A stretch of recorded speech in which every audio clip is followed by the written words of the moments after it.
eh, siempre hay mucha gente que quisiera participar y por alguna razón no puede, entonces grabamos para difundir, de manera que si el invitado no tiene inconveniente, está ya activada la grabación.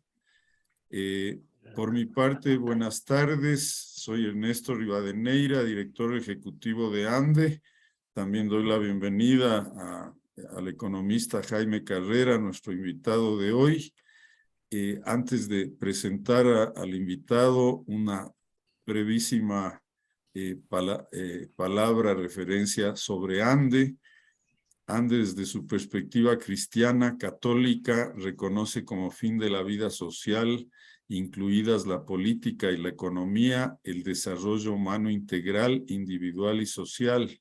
Seguimos dando paso para avanzar hacia dicho norte. Destacamos los avances más recientes. Hemos renovado nuestra propuesta de visión de país que se resume así: Ecuador, modelo de desarrollo humano animado por la búsqueda del bien común. Anotamos que esto no es tan solo una frase, sino la punta del iceberg de toda una montaña de riqueza en cuanto a entrar en una senda que marque una gran diferencia en relación a la compleja realidad que vive actualmente el Ecuador, una senda que nos muestre el camino hacia ese Ecuador que queremos entregar a nuestros hijos y a las generaciones futuras. Complementamos lo anterior anunciando que hemos definido 5 proyectos de entre 25 opciones que queremos desarrollar para que los pasos que vamos dando incluyan hechos, realizaciones prácticas, que es lo que realmente cuenta.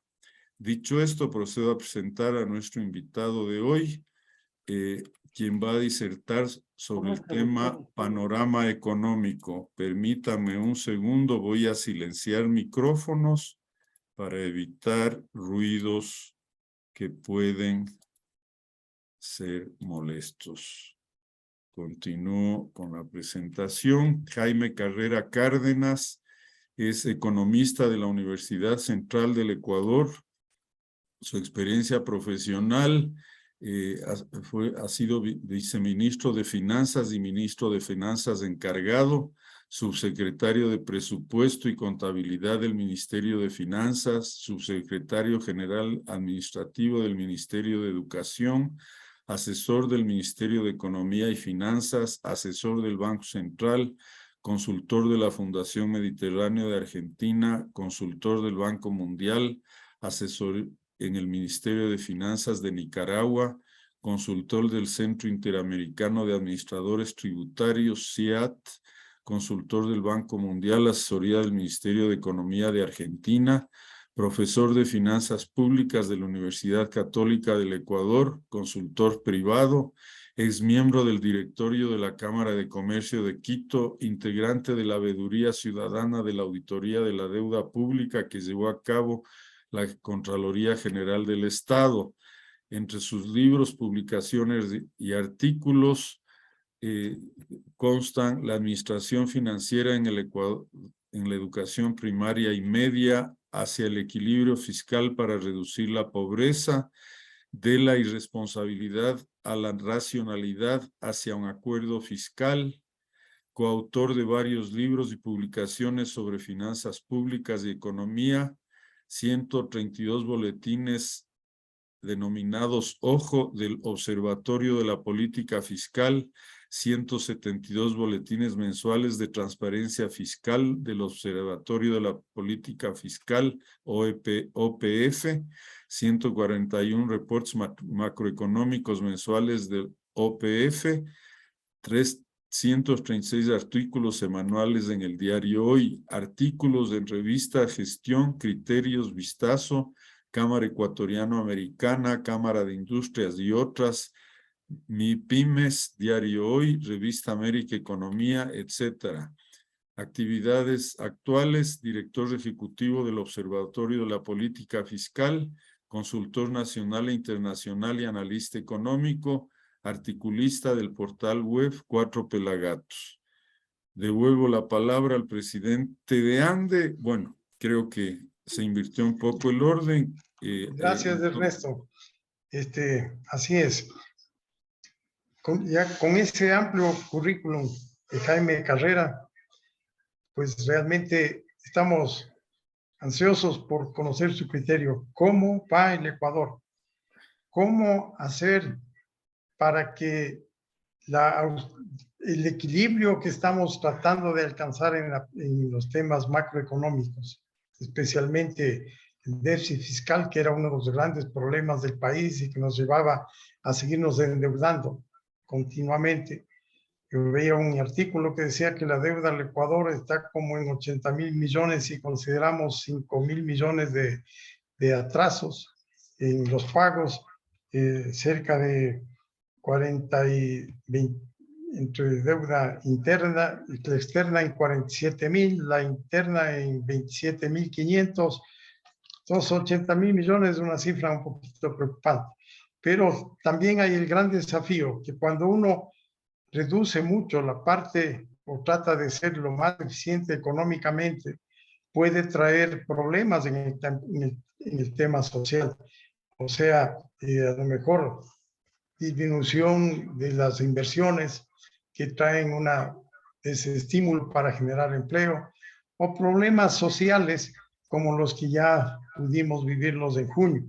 Entonces, quisiéramos escucharte, mi querido Jaime, cómo estamos y qué más deberíamos hacer. Adelante y muy agradecido por tu charla y tu presencia. Muy amable. Perdón, Jaime, y discúlpame que un detallito de forma, sin prejuicio que luego de la intervención de Jaime habrá espacio para preguntas y comentarios. Quien los quiera hacer por la vía del chat o también a través del WhatsApp por el cual recibieron la invitación, pues bienvenidas de esas dos maneras. Adelante, Jaime.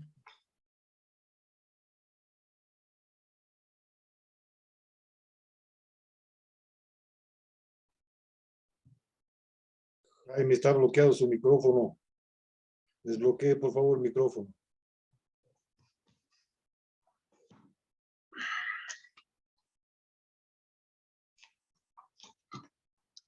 Ahí sí. Ahí está ya activado. Sí, gracias a la invitación, les decía a Víctor, Ernesto, a todos ustedes los conozco y realmente me place estar en esta reunión. Yo no podría en esta exposición decir algo que no sea la verdad argumentada. Y antes de esta charla yo le había enviado a Ernesto esta presentación. Él había leído o visto los cuadros y me decía, Jaime, ¿por qué no le agrega una lámina al final para que no sea tan pesimista la exposición y tengamos algo de optimismo? Y efectivamente agregué una lámina al final, pero lo que quiero desmitificar con los números es muchas cosas que en el Ecuador no se tratan con objetividad y que además se deforman. Y es posible que ciertos optimismos no sean tales. Y como alguien decía, no hay mejor optimista que el pesimista bien informado. Entonces, veamos los números para que cada uno de ustedes saque sus propias conclusiones. Miren aquí ustedes en este cuadro, que lo he tratado de hacer lo más sencillo posible, ¿no? Esta va a ser la realidad de las cuentas fiscales del presupuesto, que es lo fundamental en el manejo de las finanzas públicas. Ustedes tienen la proyección de este año entre ingresos y egresos y gastos y un déficit esperado de 3.000 millones de dólares. Víctor decía que el Ecuador ha logrado reducir el déficit. Es cierto, pero lo que no parecería que no hay conciencia en el país, el déficit del año 2020, que fue de 7.000 millones de dólares, se redujo a diciembre del año anterior a 4.000 millones, esencialmente por dos razones. Por adicionales ingresos del petróleo, que es un asunto externo, por más de 2.000 millones de dólares, y por menos gastos en intereses de la deuda pública que fue renegociada en 2020, intereses de los bonos basura. El año anterior se dejaron de pagar 1.000 millones por esa renegociación de la deuda. Entonces, el déficit se redujo esencialmente por más petróleo y por menos gastos en intereses. En este año, si ustedes pueden ver allí el cuadro, tienen ingresos tributarios. En esos ingresos tributarios están los ingresos del patrimonio de la nueva ley, tanto para personas como para empresas. Y está el último ingreso de los impuestos a los ingresos de las empresas, que este año es el último, 159 millones de dólares. Y una cifra de petróleo de alrededor de 3.600 millones de dólares en este año, pues, suponiendo un promedio del petróleo de unos 90 dólares del barril en el año, promedio, ¿no? Hasta junio estuvo en alrededor de 94 dólares el promedio.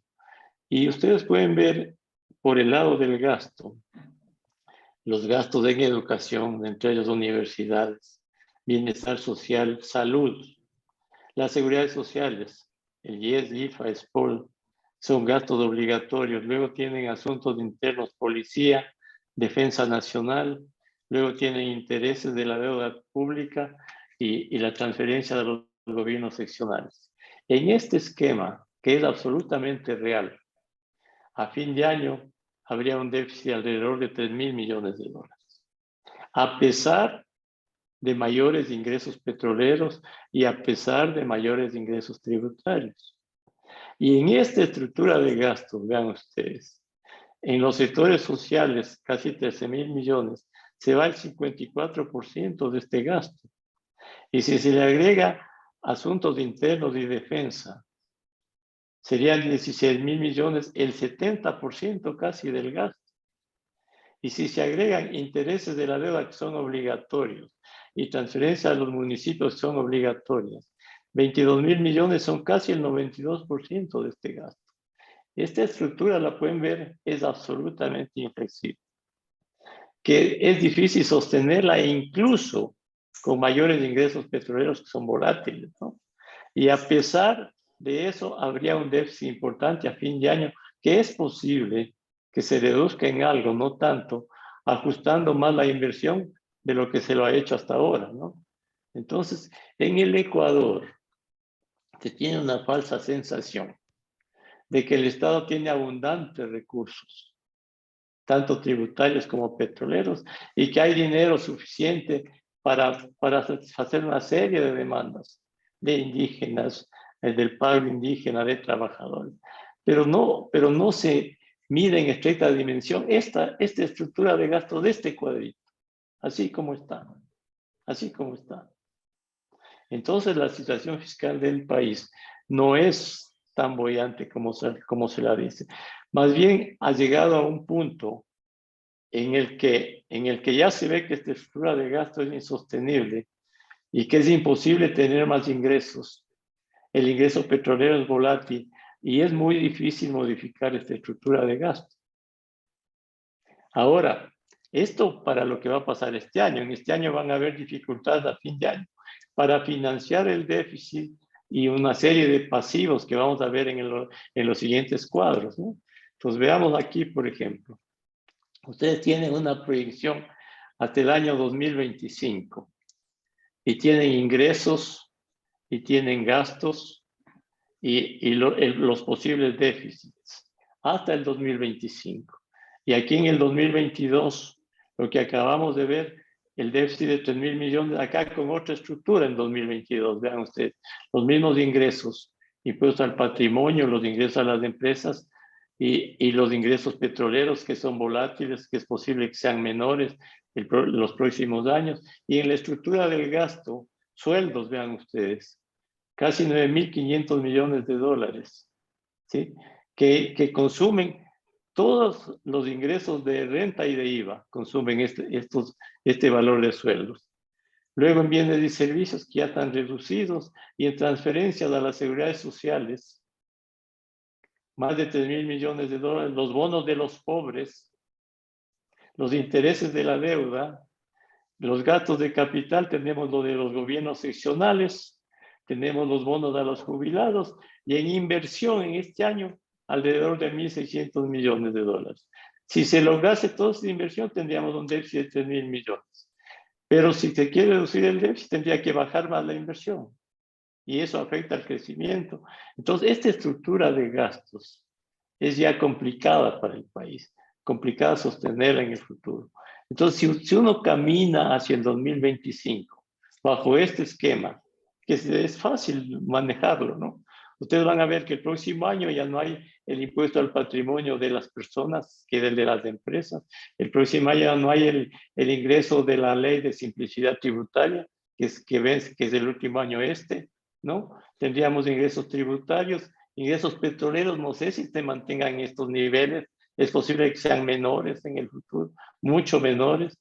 El gasto, en cambio, el próximo año en sueldos va a subir en casi a 10.000 millones de dólares. Se acaba de aprobar esa ley de los maestros, de aumento de sueldo a los maestros, que significa 500 millones de dólares adicionales para sueldos en los maestros. Además, se crean más policías y una serie de gastos. Entonces, esta masa salarial pública va a ir subiendo. Asumamos que el gasto operativo del Estado se reduce algo, que ya está en mínimos. En las transferencias a las seguridades sociales, estas van a ser mayores en los próximos años incluso. ISPOL tiene problemas. Esto del seguro social es un problema serio realmente, lo del seguro social, que podemos tratarlo luego. Los bonos a los pobres, vean, van a seguir aumentando y si se mantienen en el futuro en estas cifras va a ser difícil bajarlos. Los intereses de la deuda el próximo año van a ser mayores porque los bonos renegociados tienen que pagarse ya los intereses a los bonos renegociados y estos van a seguir subiendo en el futuro hasta 2025. A los GATS cada año hay que aumentarles los montos porque si suben los ingresos tributarios y petroleros hay que darles más plata a los municipios y asumamos que en los próximos años el gasto en inversiones, que ya es poco del presupuesto, se mantenga en estos niveles. Los próximos años tendríamos un déficit parecido a esto, 3.000 millones de dólares, ¿no? Entonces vean ustedes que el tema estructural de este gasto público realmente ya se torna inmanejable. Es decir, se torna hasta inviable con estos niveles de déficit. Asumiendo que el PIB en los próximos años sea son datos del Fondo Monetario Internacional y que el precio del petróleo sea en estos niveles los próximos años que está en el acuerdo con el Fondo Monetario Internacional. Ahora, esta es una parte del tema fiscal para el futuro, pero veamos la otra parte. Veamos del 2022 hasta el 2025 si se mantienen estos niveles de déficit así como están.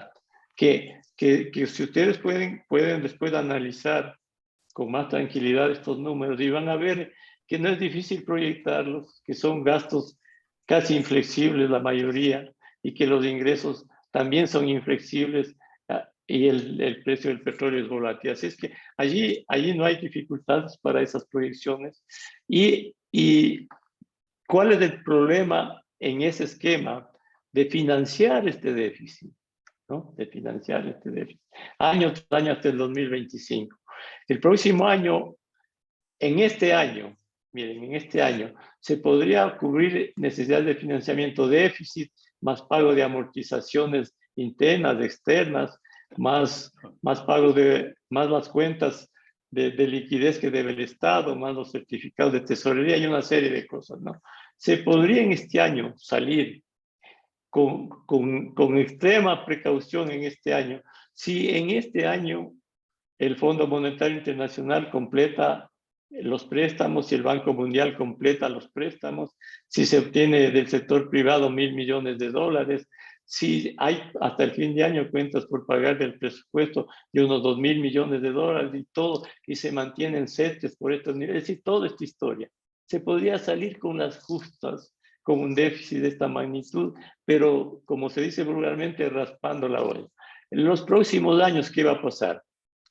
2023, ubiquémonos. Si el déficit es parecido a esto, que va a ser el déficit parecido a esto, el próximo año hay que pagar al Banco Central 800 millones de dólares del uso de la reserva que hizo Correa y que hay que pagar al Banco Central, al Fondo Monetario hay que pagar amortizaciones por 200 millones de dólares y esta serie de pasivos además del déficit, ¿no? ¿Cómo se financiaría? El próximo año ya no hay acuerdo con el fondo, entonces se supone que el próximo año los multilaterales darían estos valores, 1.700 millones de dólares, que están aquí, incluso con otros 500 millones de dólares que no sé de dónde se va a sacar, y además colocando en el sector privado 1.500 millones de dólares y manteniendo bonos, colocación de deuda interna, manteniendo saldo, deudas del presupuesto de 2.900 millones de dólares. Aún así, el próximo año faltarían 1.800 millones de dólares, más 1.500 que se podría lograr en el sector privado que no se sabe de dónde, y más de este otro de 500 que no sabe de dónde. Es decir, el próximo año realmente faltaría para financiar este esquema, estos 500 más 1.500 más 1.800, alrededor de 4.000 millones de dólares. Entonces uno dice, si esta estructura se mantiene hasta el 2025, el Ecuador va a tener serios problemas de financiamiento, ¿sí? Y esto quiero yo recalcar, ¿por qué? Porque una de las causas, entre muchas otras, del elevado riesgo país que no va a bajar, señores, en el futuro, ¿sí? Es esta estructura de ingresos y gastos y financiamiento del Estado, porque los mercados están leyendo cómo el Ecuador va a poder sostener esto hasta 2025. Y se preguntan si en 2026 el Ecuador estará en capacidad de pagar las amortizaciones de los bonos basura renegociados, que hay que comenzar a pagarlos en 2026, ¿no?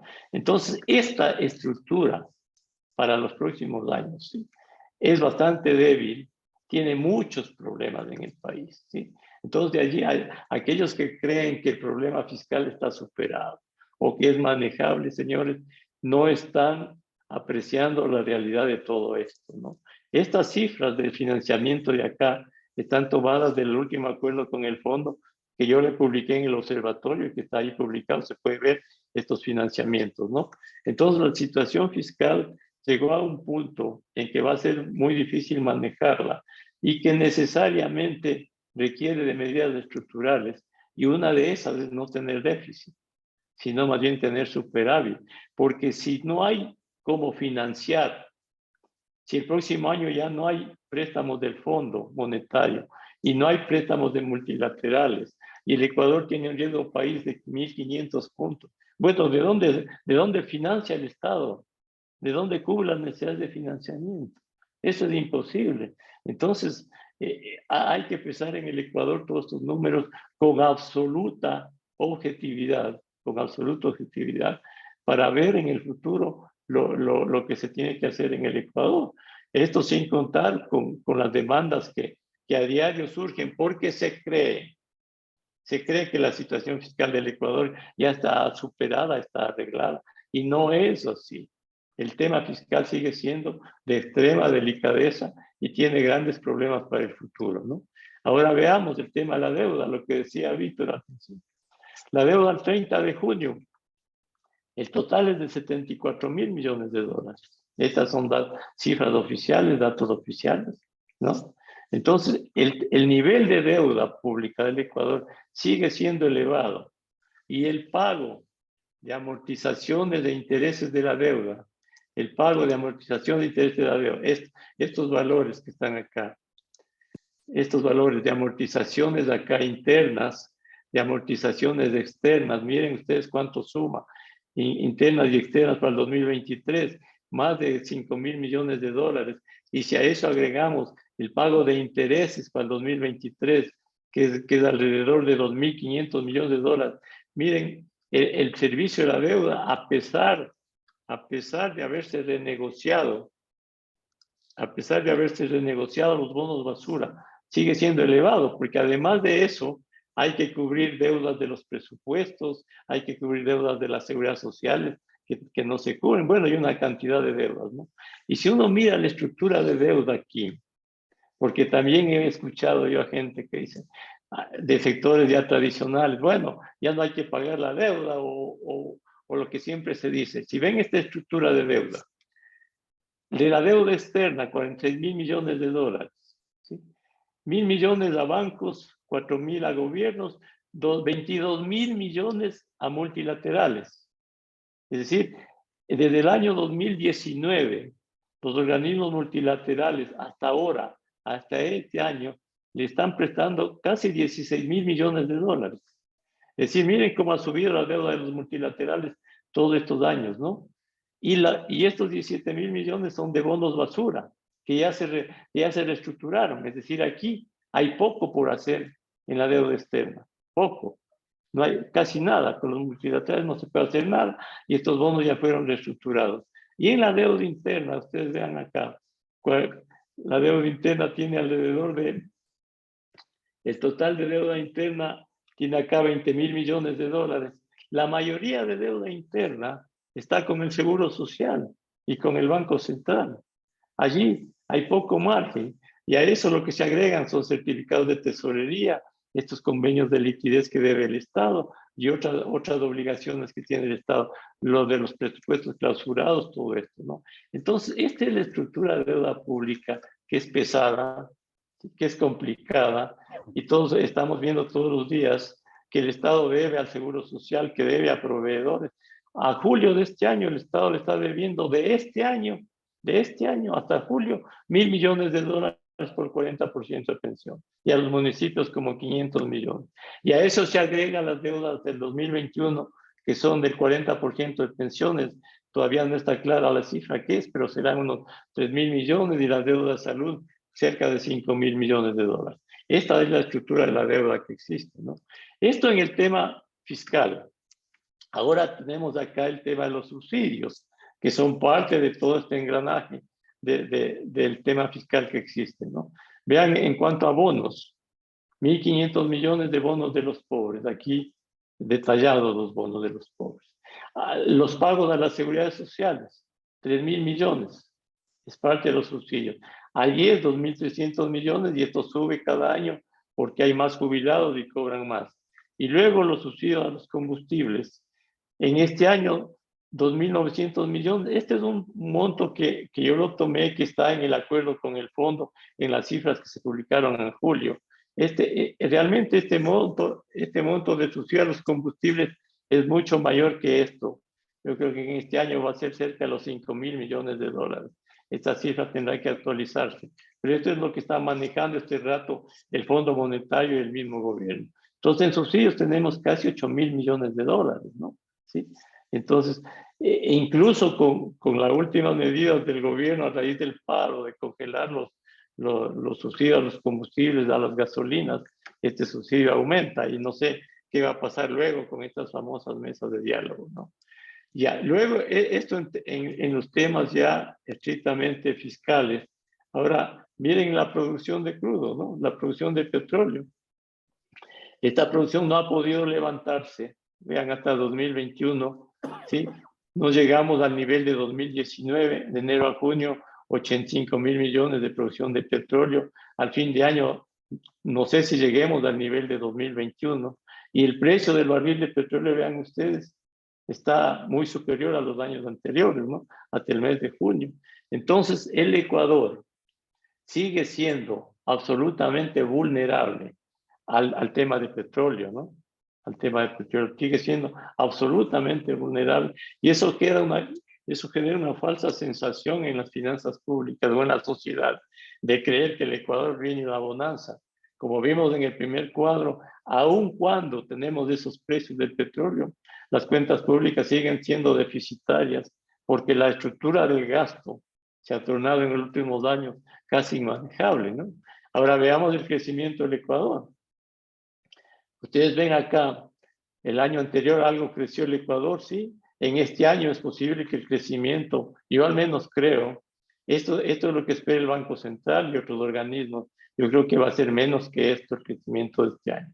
Estos números hasta el 2025 son los que están estimando en el acuerdo del Fondo Monetario Internacional. Es posible que el Ecuador esté creciendo en estos niveles. Esto es absolutamente insuficiente para el país. El Ecuador debería crecer en los próximos 30 años a tasas del 5% anual, por lo menos, si quiere realmente generar trabajo y reducir la pobreza. Esa es la realidad y yo tengo que decirlo, ¿no? Pero estos son los números actuales. Y miren ustedes, y hagamos una suerte de vista para atrás. En los años 70 el Ecuador creció alrededor del 7, 8, 9% en promedio. El promedio de crecimiento en los 80 y 90 fue cerca del 2%, en 80 y 90. Y el crecimiento ya en dolarización, en el año 2000 hasta la fecha, el promedio de crecimiento no supera el 3%. Es decir, el Ecuador en 50 años, o en 40 años, no ha sido capaz de tener altas tasas de crecimiento. Y hoy estamos en el mismo camino. O sea, es una realidad del país. O sea, en eso no podemos verlo de otra manera. Lo que debe invitarnos esta realidad es a reflexionar como sociedad en que el Ecuador debe crecer, hacer las reformas para tener otras perspectivas de crecimiento. Pero con estos niveles de crecimiento, el Ecuador no puede salir adelante. Si la población crece el 1,4% y crecemos a estos niveles, aquí no podemos tener menos pobres, más empleo y más trabajo. Eso es imposible, señores. O sea, eso no se puede dar. Y luego en la inversión, vean ustedes la inversión. Esta es la inversión total hasta 2021, que todavía está lejos de la inversión que había en 2018, inclusive en 2019, ¿no? Y esta es la inversión privada y la inversión pública hasta 2021, ¿no? Con estos niveles de inversión, que son de apenas el 21% del PIB, 22%, es imposible que el Ecuador crezca a tasas elevadas. No es posible. El Ecuador debería tener tasas de inversión de al menos 30.000 millones de dólares entre interna y externa. Y esta inversión privada debería ser muy por encima de los 20.000 millones de dólares. Y la inversión pública, esta inversión, incluso este dato de aquí, de inversión pública que tiene el gobierno central, que tiene el Banco Central de 9.000 millones en 2021, no es correcta. Yo les invito, muchos de ustedes seguramente verán cifras, y en la página web del Observatorio Fiscal he publicado las cifras del fondo del último acuerdo que está en julio. Y allí tienen las cifras de inversión pública que para el año 2021 de alrededor del 2020 de 5.800 millones, no los 7.000 que dice el Banco Central. Y para el 2021, 6.000 millones, no los 9.000 que tiene el Banco Central, porque aquí hay otro problema. La falta de transparencia en toda la gestión pública, en cifras fiscales, en cifras de la economía en general.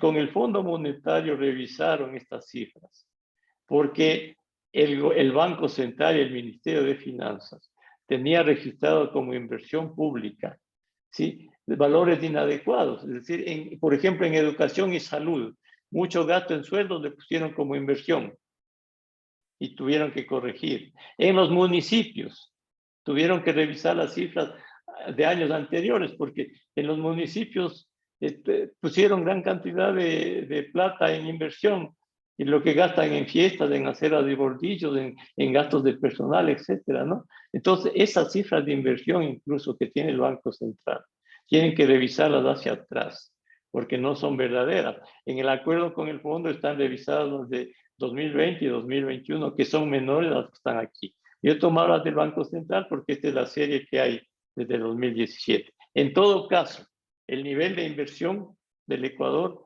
es pálido en relación a lo que necesita el Ecuador. Y la inversión extranjera directa, miren ustedes, 138 millones de enero a marzo de este año. Y si uno mira la historia en los últimos 50 años de la inversión extranjera directa, creo que en 1 o 2 años habremos pasado el 1% del PIB. Siempre hemos estado con unas inversiones inferiores al 1% del PIB. Imposible que el Ecuador pueda crecer más en dolarización con estos niveles de inversión extranjera. Imposible. O sea, eso es impracticable. Y aquí tenemos el riesgo país, ¿no? ¿Por qué el riesgo país? Porque aquí también muchos sectores satanizan esta variable, pero que es muy importante, ¿no? Este riesgo país está reflejando todo lo que yo acabo de exponer en los números anteriores. Y adicionalmente a eso, el riesgo país refleja la inseguridad jurídica, refleja los problemas políticos que hay en el país, refleja la debilidad institucional del Estado, refleja este lío entre funciones del Estado, refleja todo el entorno institucional y económico y fiscal del país. Eso refleja este riesgo país. Esto refleja, ¿no? Entonces, este es un dato muy importante. Está reflejando las perspectivas que tiene el Ecuador en el futuro de pagar su deuda, de cómo se va a manejar. Y es lamentable, ¿no? Que miren, estemos en este nivel a pesar de un precio del petróleo que está rondando los $100, ¿no? Y vean ustedes, solo por debajo de Venezuela, que es insalvable, El Salvador, que es una economía dolarizada, pero que está en grandes líos con el Bitcoin, con su manejo. La Argentina ni se diga, y por debajo tiene mejor riesgo país hasta Bolivia, ¿no? Y no se diga el resto de países, Uruguay, Chile, Panamá, Perú. El Ecuador debería tener un riesgo parecido a Panamá, a Perú, a estos países, ¿no? Pero la distancia que hay es inmensa, ¿no? Entonces, este riesgo país refleja realmente nuestra situación y hay que verlo así, en esa dimensión. No solo refleja temas fiscales y económicos de sostenibilidad, sino todo el entorno que tiene el Ecuador para realizar sus actividades, ¿no? Y luego tenemos acá el PIB per cápita, ¿no? Vean ustedes. El PIB per cápita en términos corrientes, ¿sí? Del año anterior es muy parecido al de 2013. Y si el Ecuador en este año creciese al 2,8%, porque la población crece 1,4%, ya tenemos 18 millones de habitantes, nuestro PIB per cápita sería en este año de $6,321, muy parecido al de 2014. Esa es la realidad. Nosotros necesitaríamos un PIB per cápita parecido al de Chile, al de Uruguay, que sea de $10,000, de $12,000. Entonces aquí creemos en el Ecuador que con este PIB por habitante, bueno, podemos vivir como Dinamarca o como Uruguay. No, es imposible. Y para tener un PIB per cápita que al Ecuador le permite estar mejor, van a llevar años de crecimiento económico, de rigor fiscal y de un entorno adecuado para exportar y atraer inversiones, ¿no? Y vean las exportaciones, ¿no? Aquí, ¿sí? Es cierto que las exportaciones no petroleras el año anterior crecieron de manera importante y en este año van a tener una buena evolución. Pero sigue siendo insuficiente. El Ecuador, más en una economía dolarizada, el Ecuador tiene que exportar mucho más que esto, para poder crecer. Y las exportaciones de petróleo, vean ustedes, las exportaciones de petróleo subieron el año anterior por mayores precios. La producción no logra activarse. En este año son importantes por menores precios. Y si uno mira la balanza comercial, que yo no he puesto ese cuadro aquí, de los últimos 50 años, la balanza comercial, siempre la balanza comercial no petrolera ha sido negativa y la petrolera positiva. Y la balanza comercial petrolera ha estado cubriendo el desbalance comercial del no petrolero, con excepción de unos pocos años. Y con excepción del 2020, que fue la crisis severa, que se dejó de importar y allí tuvimos una balanza comercial positiva. Pero la balanza comercial no petrolera siempre es negativa. Necesitamos exportar más, mucho más, para importar más y para ser menos vulnerables al tema petrolero, ¿no? Seguimos con la misma historia de los últimos 50 años, ¿no? Ahora le agreguemos acá los otros datos. El desempleo, el subempleo, ustedes pueden ver acá, al mes de julio, estas son las personas, ¿no? ¿Sí? Mucha gente dice, bueno, el desempleo es 9%. El problema está en el subempleo, está en este empleo no remunerado, en este empleo no pleno, es decir, en toda esta gente, que la mayoría de esta gente, ¿sí? gana menos del salario mínimo, están con 200, con $300 al mes. Casi el 68% de la población, 5 millones, casi 6 millones de personas de la población activa está en estas condiciones, ¿no? Esto no se puede superar con la economía actual, con el fisco actual, es imposible, no es posible. O sea, el Ecuador tiene que crecer mucho y reformar totalmente su economía y la visión de la gente para entender eso, ¿no? Y acá tenemos la informalidad, vean ustedes, ¿no? La informalidad, el 51% de la población con empleo, 4 millones de personas están en la informalidad. Y sí, 4,5 millones están en la pobreza y esto en la indigencia, con menos de $87 al mes. Entonces, uno dice, ¿cómo superar esto? Porque esta es la realidad. O sea, tenemos que ver esto, ¿no? Incluso yo acabé ayer de publicar un artículo en una revista digital.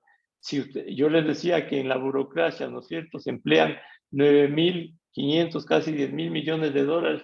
¿Saben para cuántas personas? Para 471.000 personas.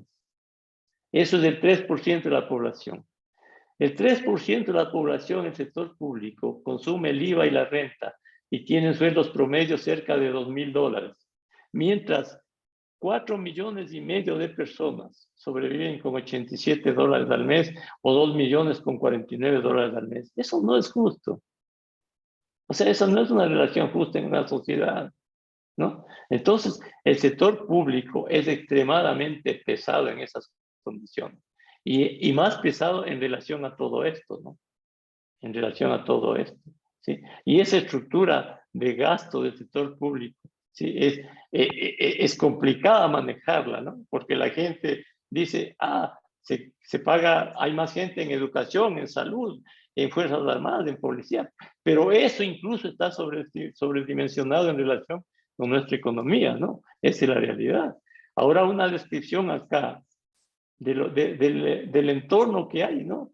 Ausencia de seguridad jurídica, justicia desacreditada, una asamblea mediocre, de espaldas a la realidad, inseguridad pública, corrupción, narcotráfico, un Estado débil, secuestrado por el movimiento indígena, el Estado está secuestrado, ¿no? Conflicto entre funciones del Estado, asamblea, ejecutivo, todo esto, un conflicto a diario que vivimos, accionar político clientelar, deficientes reglas del mercado de trabajo, atrasos de asimilación tecnológica, inflación mundial y alta tasa de interés, recesión en Estados Unidos y Europa. Y hay algo que yo quiero decir a ustedes, amigos, con toda objetividad y algo que me duele. Y le voy a decir el nombre, ¿no? Hoy en la mañana me llamó Alberto Dají para hablar sobre estas cosas. Y justo hablábamos de esto, ¿no? Y yo en alguna radio ya lo dije. Ustedes recuerdan que el año 99 se confluyeron una serie de factores, ¿no? Crisis fiscal, crisis económica, crisis externa, no sé si hubo ahí inundaciones, una serie de factores. Y yo les invito a reflexionar sin caer en el pesimismo, sino más bien siendo realistas, ¿no? Este momento en el Ecuador vivimos una serie de elementos que se están juntando y que no los pesamos debidamente, todos estos elementos, ¿no? A esto le agregamos los elementos anteriores, el problema fiscal, la economía débil, exportaciones, todo eso. A eso agregamos esto y a esto le agregamos la inflación mundial, la recesión, las altas tasas de interés en el exterior y todo esto. Yo creo que hay que empezar esto para hacer lo posible y evitar algún mal mayor en el futuro, de empezar toda esta confluencia de factores que se han venido dando en el país en los últimos años, incluso en las últimas décadas, se han ido acumulando, ¿no? Así como en los 80s y 90s acumulamos una serie de desajustes que desembocaron en licuar el sucre. Hoy tenemos toda la época desde la dolarización, se han ido acumulando una serie de factores, ¿no? En los primeros años una buena economía hasta el año 2006 y después con Correa un desajuste total de todo y que eso no se ha podido superar hasta ahora y hoy tenemos complementados todos esos desajustes con todos esos desajustes políticos o de demandas sociales y todos los desajustes institucionales.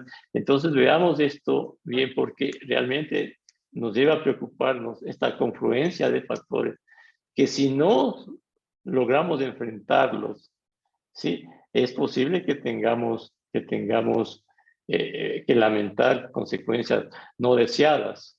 Atendiendo yo a la conversación con Ernesto, yo he agregado esta lámina porque sí creo que tampoco pesamos lo que tenemos, ¿no? Por ejemplo, la dolarización. No hay riesgo de devaluación, hay estabilidad.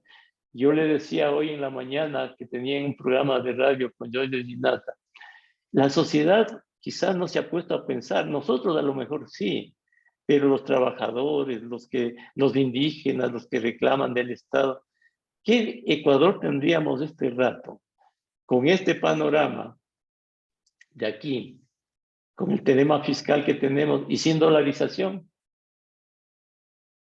¿Qué país hubiésemos tenido? ¿No?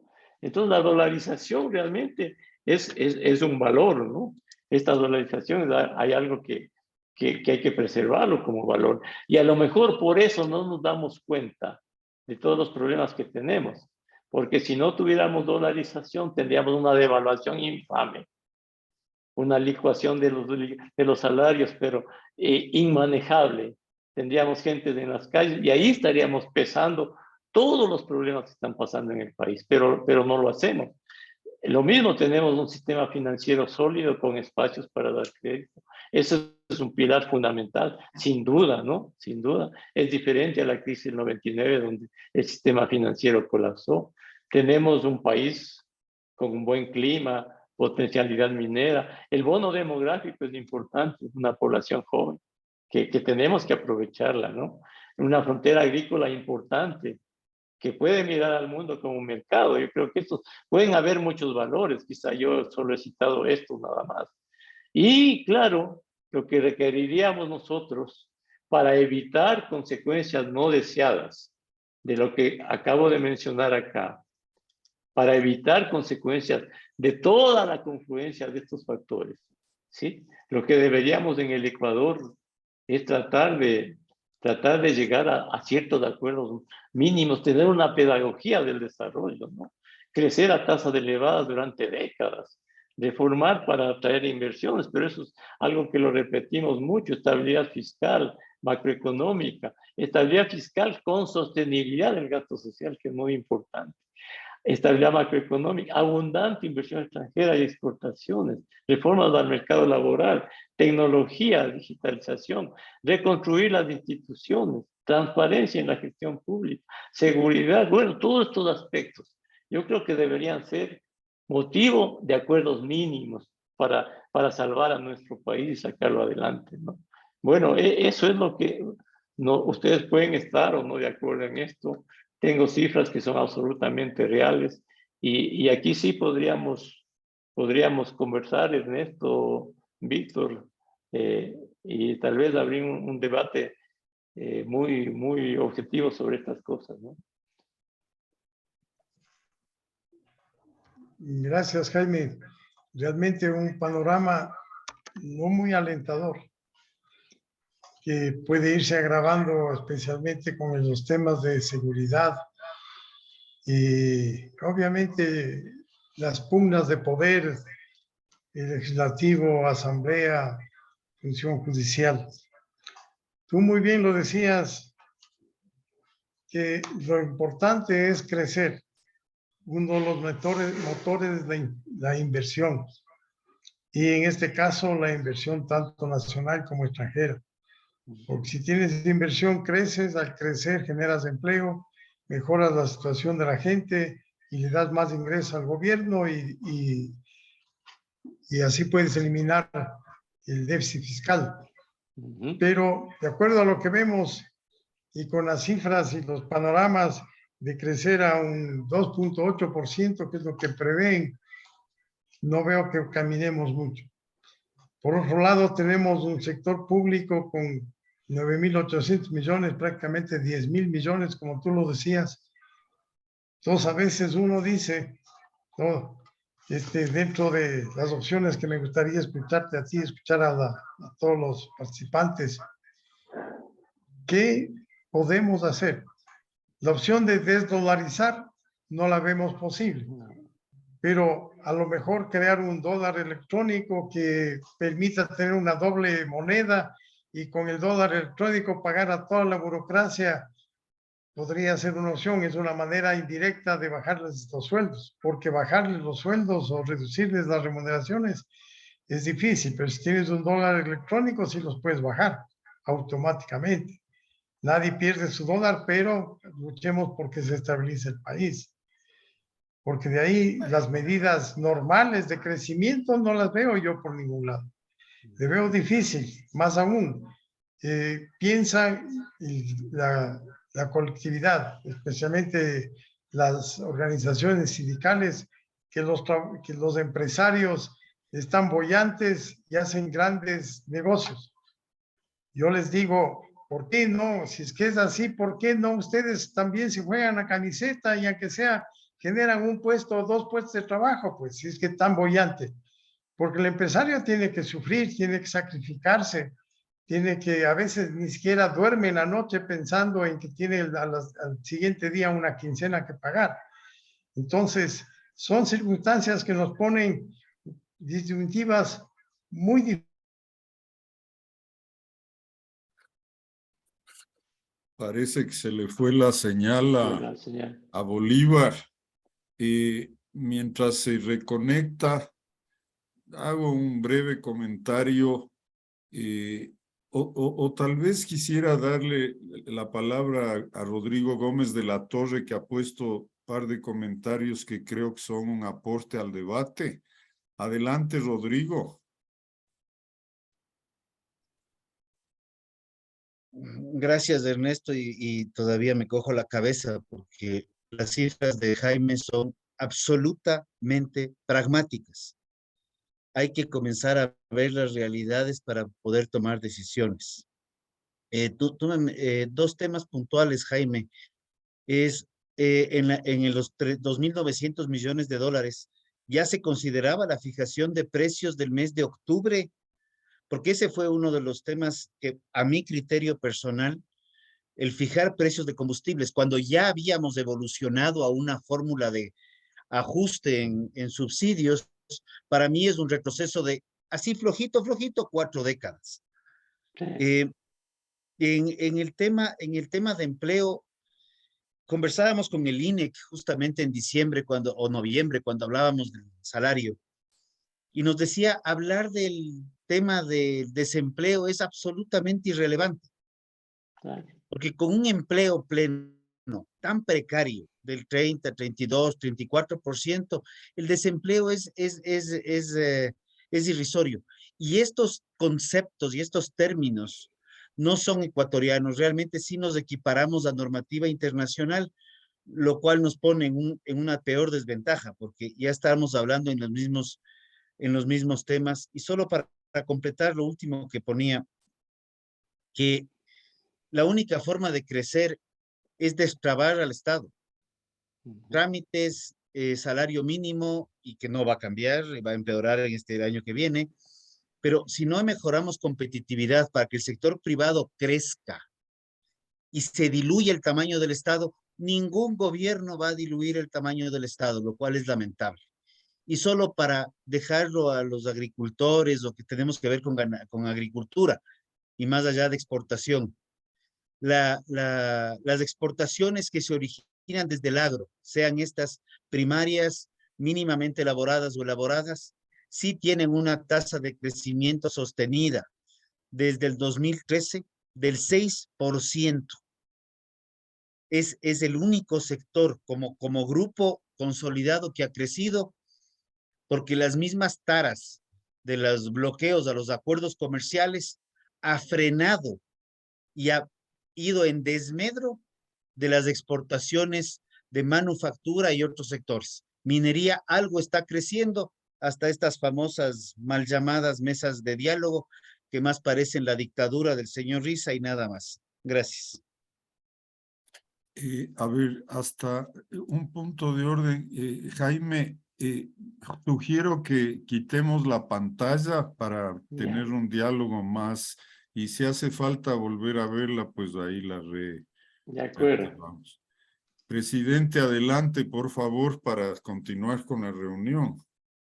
Sí, gracias. Es que tengo problemas de conexión, de conectividad y a veces me queda congelada. Tal vez, mi querido Ernesto, si tú tienes acceso ahí, les puedes ir guiando en la palabra y después yo retomaría nuevamente. Ya, a ver, está abierto el foro por si alguien quiere intervenir, hasta ver, hasta que alguien se anote. Hago un comentario que puede sonar un tanto audaz. En medio de esta situación realmente compleja, quiero aferrarme a la posibilidad. Bueno, primero quiero agradecerle a Jaime por haber atendido a ese pedido de tratar de ver aspectos positivos en todo esto, y creo que la última lámina sí nos está dando luces en ese sentido, y sobre todo de las cosas que tenemos que hacer, pues no, que no está de más que las tengamos presentes. A ver, el comentario que quiero aportar, que tal vez, bueno, simplemente lo hago. Hace unos días, a alguno de estos personajes con perspectiva internacional le escuchaba decir, me parece que era Andrés Oppenheimer, lo que anotaba es que los populistas, llámese socialismo siglo XXI, siempre están al acecho de los países en donde hay recursos, en donde hay riqueza.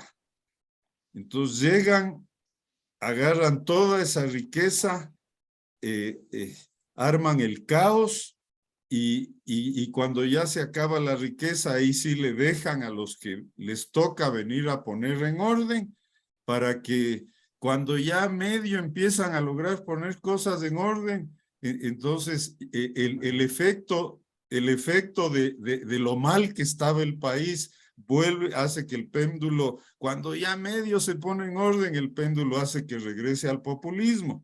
Entonces, el punto que quiero anotar es que en estas circunstancias quiero soñar o aferrarme a que de pronto esta realidad hace que el llegar al poder en esta coyuntura no sea tan atractivo para los populistas. Y por lo tanto, que de alguna manera la ventana de oportunidad para poner cosas en orden se alargue lo suficiente como para poder poner cosas en orden. Mientras tanto, en el supuesto de que este anhelo tuviera algo de realidad, o pudiera esperar que se haga realidad,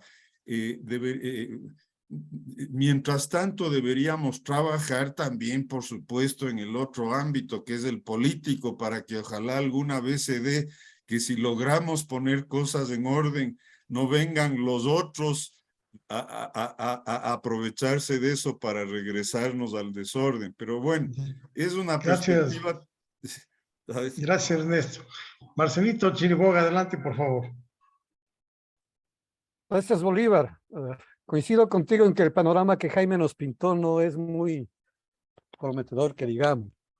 Pero lo que sucede, creo yo, y es algo que me tiene preocupado desde hace tiempo, es que si dejamos el país únicamente en manos de los políticos, si esperamos que solamente la política nos solucione los problemas, si esperamos que solamente el poder nos dé la capacidad de hacer progresar este país, nunca lo vamos a lograr. Con el esquema, con el plan, con la gente que está metida en política ahora, es imposible contar. Ernesto, lamentablemente tengo que discrepar contigo.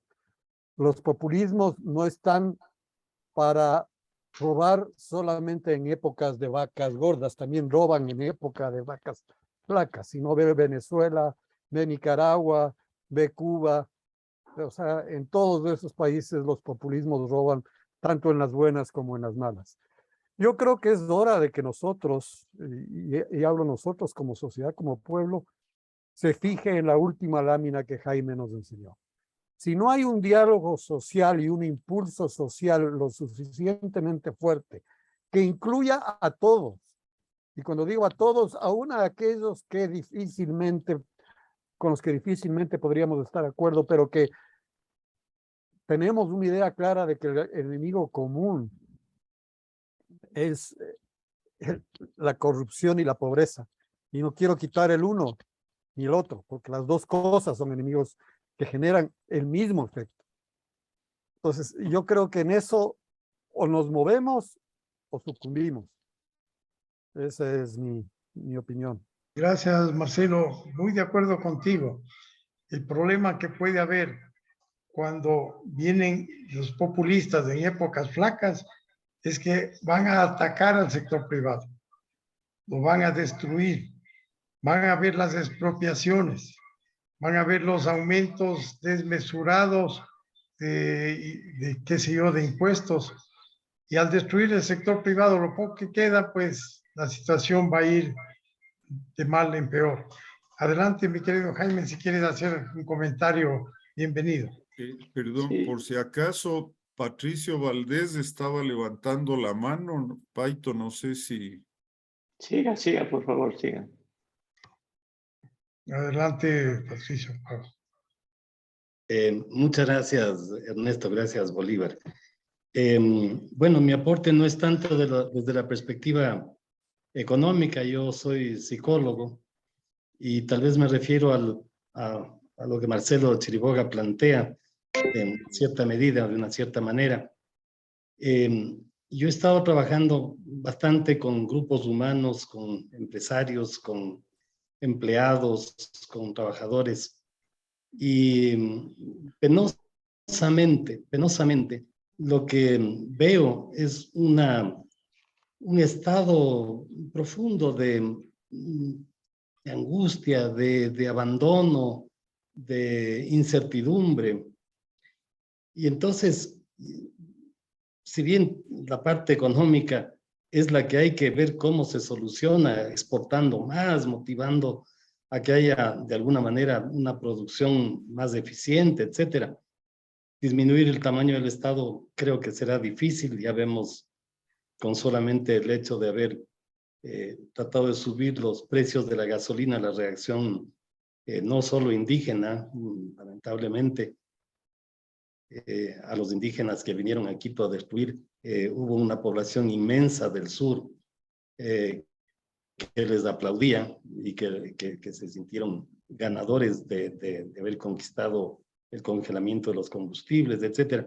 Entonces, mi contribución solamente quiere decir, estamos viviendo una etapa de depresión muy profunda y creo que algo tenemos que hacer con la población para devolverle el ánimo y de esa manera ver si por ahí se reactiva la ilusión en la gente por producir, por hacer algo productivo, por arrimar el hombro para salir adelante y sacar adelante el país.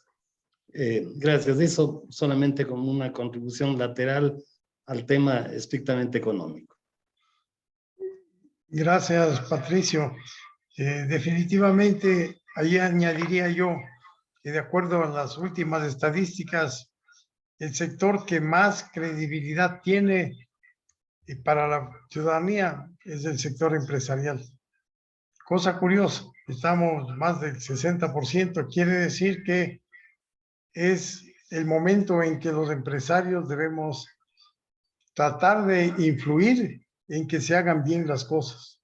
Tal vez como bien lo decía Marcelo y Ernesto, una gran cruzada en donde los empresarios seamos los partícipes, ¿no? Y de esa manera, pues, ojalá podamos, pues, ver días mejores para el Ecuador. Adelante, Jaime. Sí, yo quiero tomar las palabras del doctor que hizo comentarios sobre la depresión de la ciudadanía, ¿no? Saben que yo creo que el Ecuador ha llegado a un punto realmente en el que en el que se están juntando muchos desajustes acumulados de muchos años, ¿no? Y en varios aspectos. Y necesitamos crear la ilusión de país, algo que nos ilusione como país, es decir, un sentido de patria, ¿no? Que no existe, un sentido nacional, algo que nos ilusione para todos caminar en ese sentido, porque el país realmente para progresar va a necesitar el esfuerzo de todos, absolutamente de todos, de pobres, de ricos, de empresarios, de trabajadores, de todos, absolutamente de todos. Si no, no vamos a poder sacar adelante el país. Y seguimos con esta dinámica que lo han descrito ustedes, del populismo, del exigirse al Estado todo, de desajustar todo, bueno, las consecuencias van a ser lamentables, ¿no? Entonces, hace falta, yo creo que hace falta una pedagogía de progreso que ilusione al país, ¿no? Y eso es tarea de todos, o sea, porque sin sacrificio del Ecuador no va a poder salir adelante. Y es clarísimo, ¿no? Es decir, con lo que tenemos no podemos tener otro país que el que tenemos. Entonces es importante esto en los medios, yo he dicho en las radios, conversando con gente, es decir, hace falta que todos nos unamos en una visión de país que nos ilusione sobre la base de esta realidad. Lo primero que hace falta en el país es estar absolutamente consciente de esta realidad, de estos números que yo les presento. Porque si no estamos conscientes de nuestra realidad, ¿cómo podemos esperar soluciones para superarla? Y ahí hay un problema serio del Estado, que no ha sido capaz de decirle al país todos los días, con absoluto realismo, todas estas cosas, ¿no? Entonces ahí hay deficiencias en el Estado. Pero bueno, esta es tarea de todos, ¿no? Y este tiene que ser un país de empresarios. Y al margen de eso, lo que decía Rodrigo o lo que dices tú, Víctor, mira, la corrupción en el país es un cáncer para el progreso y para la empresa. Yo no les voy a citar nombres de este rato, pero es algo que yo lo acabo de vivir hace poco. Constituí una empresa para una cosa X y no hay instancia, por ejemplo, en el municipio en el que no pagues una coima para este trámite, para este otro trámite, para registrar una escritura pública. Pues no sé si ustedes conocen, pero hay tarifas en función del monto que van a registrar, tarifas para pagar por la corrupción. O sea, pero es inaudito, te digo, ¿no? Hacer empresa en el país es una tarea de titanes. Formar una empresa, liquidar una empresa. Aquí se debería formar una empresa en un día, pero fórmate una empresa aquí. Es una tarea y casi imposible, ¿no? Entonces hay mucho trabajo por hacer, realmente mucho trabajo por hacer. Yo sí creo, no más que creo, es nuestra obligación y en buena hora que haya estos foros, ¿no? De crear desde nuestras instancias, desde donde nosotros podemos, ¿sí? De tratar de influir en la sociedad para que nos ilusionemos en construir otro país, ¿no? No podemos dejarlo que se caiga, ¿no? Es que debería darnos vergüenza en el país, ¿sí? Que en América Latina esté mejor casi toda la región, con excepción de Venezuela, y Perú incluso está mejor que nosotros. Colombia, Chile, Uruguay, Costa Rica, hasta la misma Bolivia, Paraguay. Paraguay, miren, el PIB per cápita de Paraguay casi igual al de nosotros en los últimos años. Paraguay. Y nosotros quedados, ¿no? Entonces yo creo que hace falta autoestima del Ecuador, ¿no? Generar una autoestima como nación para salir adelante, porque sí tenemos los recursos. Y vuelvo a reiterar, la dolarización es un pilar en el país, ¿no? Ni pensar, ¿no? Echarla abajo, ¿no? Ni pensar. Y esa sería la reflexión, el llamado. Yo de manera personal les digo, siento impotencia, siento desesperación, ¿no? ¿Cómo podemos dejar al país en estas condiciones? Y no me cabría realmente, es posible, conversaba de mañana con algunas gentes, no sería extraño que en el 2026, 2025 tengamos otro populista en el poder, hasta el mismo ISA, ¿no? Entonces, por Dios, imagínense lo que sería eso, ¿no? Entonces hagamos algo desde ahora, que aún estamos a tiempo, ¿no? Patricio, Patricio, Patricio sí. Supilanda, sí. Adelante, Patricio, querido Patricio, adelante, por favor. Muchas gracias. Mira, yo a Jaime Carrera le pedí que me ayude para que me diga qué es lo que pasaba en el país en la campaña política del 17, en la campaña presidencial. Y las cosas no han variado de lo que él me dijo hasta ahora, han empeorado. Lo que él me dijo es exactamente lo que acaba de decir en este momento, solo que peor, en peor. Entonces el asunto es mucho más grave de lo que parece. Mire, el gobierno nacional, a ver, nosotros tenemos que actuar.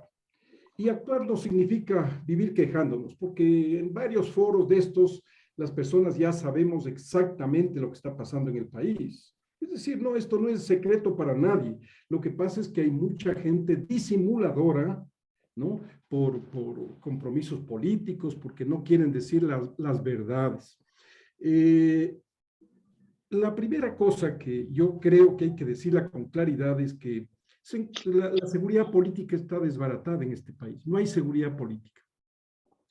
Por eso es que no podemos nosotros aceptar que se hagan preguntas en la próxima consulta, preguntas que no van a solucionar nada. Se tiene que definitivamente ir a una anulación de la Constitución actual y volver a convocar a una constituyente para hacer una constitución adecuada a lo que sucede, a lo que necesita el país, ¿no? Es decir, preguntas aisladas no sirven. Después, la seguridad jurídica. No tenemos los acuerdos de seguridad de inversiones y esto lo saben todos ustedes, ¿no? ¿Por qué el canciller no firma? A ver, Valencia no quiso firmar. Mauricio Montalvo tampoco quiso firmar y ahora no se quiere firmar un acuerdo de seguridad de inversiones con todos los países del mundo. Los países, mire, yo he estado trabajando estos últimos tiempos en México, en Costa Rica, Panamá, Bogotá, Lima y Santiago de Chile. Las inversiones se trasladan, desde Colombia saltan a Perú, saltan, no vienen a Ecuador, porque aquí no hay seguridad jurídica de a de veras, es decir, acuerdo de garantía de inversiones. Y estoy yendo rápido porque tengo algunas ideas. Después tenemos lo que decía Gómez de la Torre hace un dato, una burocracia exagerada, una brutalidad de gente. ¿Cómo es posible que yo me haya manejado con 522 funcionarios diplomáticos, entre diplomáticos, técnicos, administrativos y de servicios, y ahora y se haya colocado en el gobierno de Correa a 2.822 diplomáticos? Había consulados que tenían 80, 90 personas en los consulados que ni siquiera tenían oficina. O sea, es el gasto brutal, exagerado, no solamente en eso, sino en publicidad, en una serie de cosas. Es decir, se dilapida el dinero de los ecuatorianos. Después venimos al gasto público enorme. Aquí Jaime nos acaba de presentar cuadros. Vemos, por ejemplo, los gastos militares. ¿Acaso se redujeron los gastos militares una vez que terminamos con el acuerdo con el Perú?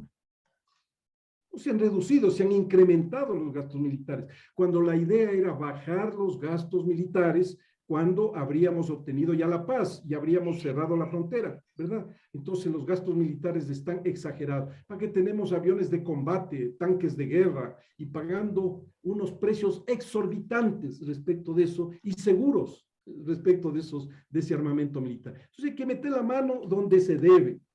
Después tenemos muchos ministerios y entidades públicas que no sirven para nada y ahí están. No se ha hecho absolutamente nada. Por lo tanto, hay que decir claramente cuáles entidades tienen que eliminarse del panorama ecuatoriano. En cuanto a lo que se refiere a la corrupción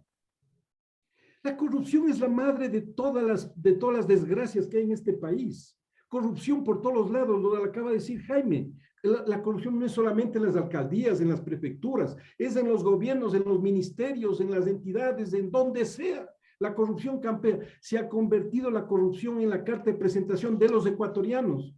Las empresas que tratan de venir a invertir aquí primero están hablando de, bueno, ¿y cuánto hay que pagarle al no sé quién, al no sé cuánto para que permita fluir? Y la corrupción está en los mandos medios para abajo, una cosa increíble. O sea, la corrupción es brutal. Después, el asunto de la asamblea. vamos a decir con claridad, es necesario reducir esa asamblea al 50%.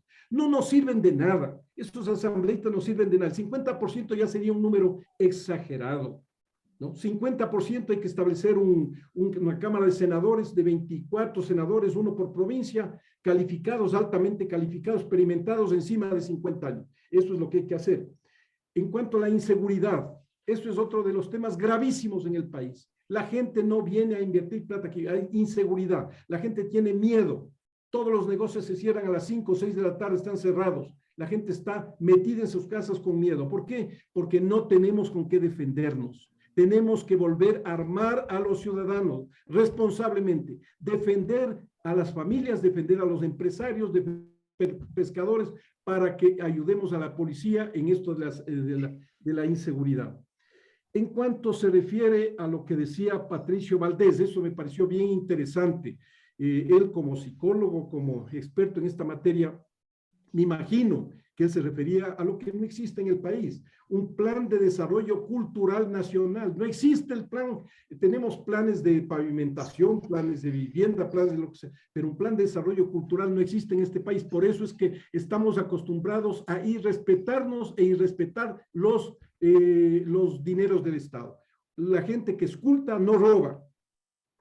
Después, el plan de seguridad migratoria, ¿no? Para regular el ingreso y la legalización de extranjeros. Aquí acaban de anunciarnos, nos acaba de decir el canciller, que van a legalizar a 520,000 venezolanos y tenemos decenas de miles de ecuatorianos que están saliendo por la frontera tratando de llegar a otros países porque no tienen empleo. Entonces, ahí hay que mirar eso, si es conveniente traer extranjeros venezolanos para sustituir a los ecuatorianos que tienen que salir corriendo. Entonces, eso me parece a mí absolutamente irregular. Después venimos los empresarios. A mí me parece que los empresarios han adoptado una posición de pasividad, ¿no? De mucha opinión, mucho Zoom, mucho criterio entre personas, diciendo cosas, pero no están ejercitando el poder que verdaderamente tiene el empresariado nacional. No veo unidas a todas las cámaras poniéndole al gobierno una petición, así como los indios, así como los sindicalistas, las universidades ponen sus criterios y exigen y piden. Yo no veo que los empresarios están pidiendo nada, solamente están dando criterios y muy respetuosamente. Perdónenme, pero así no se consiguen las cosas, ¿no? Y hay que definir la agricultura, la ganadería, el turismo, la industria, la pesquería y la flota de alto calado es lo que tenemos que hacer en este país, pero de una manera inmediata. Y finalmente termino, para no cansarles mucho, porque tengo una lista inmensa de soluciones en la cosa de los partidos políticos. Los partidos políticos es el sumum de la corrupción. Los partidos políticos obedecen a dueños de los partidos políticos. Ahí no se hace ideología política, no se discute programas de gobierno, no se discute absolutamente nada. Simplemente son agencias electorales que se suman y quieren cumplir lo que dice el Consejo Electoral con el propósito de poner a quien quiera. Quien quiera significa cualquier diablo, aquí puede ser candidato, puede ser presidente de la República. Lo único que necesita es tener mayoría de edad, 18 años, la cédula de identidad, porque no le preguntan si siquiera sabe leer o escribir. Así es que, queridos amigos, la cosa es mucho más compleja y hay que tomar decisiones mucho más precisas. Muchas gracias. Gracias, Patricio. Definitivamente tú has puesto el dedo en muchas de las llagas que tiene el Ecuador. Ojalá pues vayamos avanzando en solucionar todos esos problemas que se unen a los otros que permiten que este país no se desarrolle, ni pueda crecer, ni ser una potencia económica como todos quisiéramos. Jaime, por favor, tus comentarios. Perdón, adelante Jaime, en todo caso Juan Simón Barea después está levantando la mano. No, que siga Juan Simón, yo después hablo, sí, por favor. Perdón, Juan Simón, no te había visto.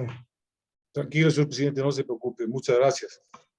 Respetando muchísimo el criterio de todos y apoyando un poco lo que dijo Patricio Valdés y el doctor Zuquilanda, yo creo que somos amigos de mucho discurso. Decimos que tenemos que mejorar la competitividad, que tenemos que mejorar la parte de productividad, que tenemos que mejorar la legislación laboral.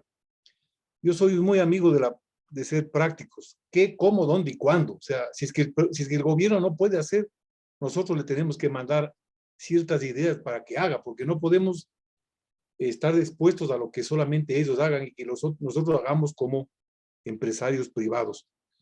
No solamente estemos dispuestos a tener en estas charlas que nos llenan muchísimo, pero esto deberíamos aterrizar ya en algo en concreto, porque podemos vivir de discursos, pero si no vivimos en la práctica, seguiremos como estamos.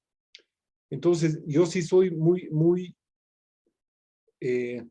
amigo de ser prácticos. El gobierno quiso cambiar las leyes laborales, no le permitió el Congreso. Entonces, ¿qué es lo que tiene que hacer el gobierno? No sé, decirle, señor presidente, lo que acabaron de decir. No necesitamos 100,000 preguntas en la consulta popular, lo que queremos es volver a la constitución del año, no sé, del 80, ¿cuál año fue? Entonces, yo sí creo que nosotros como empresarios tenemos que aportar al gobierno y decirle, nosotros estamos considerando que debemos aportar en estas áreas y de esta forma, respetando el criterio de todos, nada más, señor presidente, gracias. Gracias, Juan Simón. No sé si hay algún otro comentario y si no daríamos la palabra a nuestro querido Jaime. Adelante, Jaime, con tus comentarios. Sí. Bueno, hay que insistir en que el Ecuador realmente está en una situación muy complicada, que parecería que no hay conciencia suficiente sobre esto y que tenemos posibilidades de hacer, de salir adelante si nos unimos, ¿no? No puede ser posible, y este es un punto fundamental, que el Ecuador y el gobierno estén secuestrados por los indígenas, por el 7% de la población del Ecuador, en donde el Estado como Estado haya dejado de utilizar su poder para gobernar. Entonces, eso demuestra el nivel de debilidad en el que está el país, el nivel de debilidad de las instituciones y de muchas cosas. Estamos en una situación difícil. En estas famosas mesas de diálogo no se va a lograr nada. Se va a lograr más bien agudizar algunos problemas económicos y fiscales. ISA va a continuar con sus insatisfacciones y va a continuar con sus estallidos y sus problemas hasta el fin de gobierno. Eso es absolutamente claro. Lo que deberíamos, así como ellos le han sentado a la mesa, le han hecho arrodillar al gobierno y los tienen allí a los ministros arrodillados ante una debilidad bárbara del Estado. Y yo estoy de acuerdo porque otros sectores como los empresarios y muchos otros no hacemos unas mesas de acuerdo sobre la racionalidad con el gobierno, sobre lo que hay que hacer, ¿no? Eso deberíamos hacer. Porque lo que se ha vuelto normal en el Ecuador es la irracionalidad, la insensatez. ¿Cómo puede ser posible, por ejemplo, para el 21 de septiembre o 20, creo, los trabajadores? Nuevamente movilizaciones porque el Estado no le paga el seguro social. Porque se llegan a decir que el seguro social no tiene problemas. Que no es cierto que el seguro social está quebrado. O sea, ¿cómo puede llegarse a esos extremos de insensatez, ¿no? El seguro social tiene serios problemas en el país. Los trabajadores quieren aportes a la seguridad social, quieren más trabajadores, pero se oponen a reformas para atraer inversión. Quieren los trabajadores que se pague el Estado la deuda del seguro social, pero se oponen a tener cuentas públicas razonables, a tener orden fiscal. Se oponen a la inversión, se oponen a todo. Es decir, la irracionalidad de la insensatez en el país parece ser que es casi la normalidad, con excepción de los que estamos aquí y muchos otros que pensamos de otra manera. Entonces, yo sí creo que deberíamos, todos, ¿sí? Al menos los que pensamos diferente, y que nos duele el Ecuador, ¿sí? Promover un acuerdo de sensatez sobre todo lo que se ha dicho aquí, lo que hay que hacer, lo que dijo Patricio, lo que dijo el último señor, lo que todos han dicho aquí. Los empresarios tienen claro todo, muchos tenemos claro todo. Bueno, pues entonces, ¿por qué no sentarnos y hacer una gran pedagogía en el país sobre esos temas, ¿no? Porque necesitamos reaccionar. Hay anomia en la sociedad ecuatoriana, hay una suerte de pasividad, hasta quizá de conformismo, cada uno por sus intereses, cada uno por sus cosas, y el país cada vez se sigue hundiendo, ¿no? Es decir, hay que reaccionar, pero no podemos permitir, y eso lo digo a nivel personal. ¿Cómo puede ser el país secuestrado por los indígenas, no? O sea, así el Ecuador no se va a desarrollar, eso es inaudito. Tal vez, Sí, Ernesto. tal vez sí quisiera, porque ya se nos acerca la hora para terminar el conversatorio, quisiera anotar que por lo menos en Andes estamos trabajando febrilmente en varios frentes para tratar de ser un aporte a por lo menos definir con claridad hacia dónde deberíamos caminar y tratar de influir para que esa perspectiva vaya ganando terreno. Al comienzo del conversatorio di un par digamos, bosquejé un poco lo que estamos haciendo, pero no estamos quietos, estamos moviéndonos, tenemos definido un norte que en su texto, en su definición, es un norte que convoca a la unión, como ustedes han dicho, además a la unión en torno a la inclusión, en torno a alcanzar el desarrollo humano. La frase específica es Ecuador, modelo de desarrollo humano animado por la búsqueda del bien común. Al mencionar esto, yo aclaré que esto no es solo una frase. Detrás de esto hay una montaña de riqueza que ha sido procesada además a lo largo de algunos años y que estamos tratando de irla asentando y convirtiendo en realidades y hechos. Cierto es que en la coyuntura que vive el Ecuador, eso es casi como una aguja en un pajar, pero decíamos hace unos días tratando sobre este tema, tenemos que empezar ya. Si no empezamos hace 30 años como debíamos haberlo hecho, tenemos que empezar ahora. De alguna manera venimos caminando en esto, pero creo que hay que decir que la nueva directiva de ANDE, que le ha dado nuevo impulso, está absolutamente comprometida con caminar, avanzar y definir un mejor horizonte para el Ecuador. Sí, Ernesto, uniéndome a las palabras tuyas, justamente este conversatorio va en esa línea. Unir a gente valiosa, escucharles para poder consensuar soluciones que le lleven al país adelante. Dentro de lo que se ha expresado aquí, quisiera pues resaltar que solo el IES merece un conversatorio de parte, porque está en la problemática que no sería suficiente poderlo tratar aquí. Los problemas que tiene con el tema de salud, el déficit de salud, el déficit para las jubilaciones que ya se viene. Y aparte de eso dicen que el IES también tiene un montón de préstamos incobrables. O sea, los males se van agravando. Por otro lado, estoy de acuerdo con lo que proponía precisamente Jaime. Nosotros tenemos que hacer unas mesas de diálogo en donde esté el gobierno nacional, la asamblea y los empresarios. Porque seamos sinceros, ¿quién genera los empleos? ¿Quién invierte? ¿Quién arriesga en este país? Somos los empresarios, independientemente de cualquier cosa. Y como decía Patricio Quilanda, hay que eliminar la corrupción, debemos tener seguridad jurídica, y quiero quedarme con esta frase de Jaime. Tenemos que hacer conciencia de la realidad, que la gente entienda en qué punto estamos económicamente el país.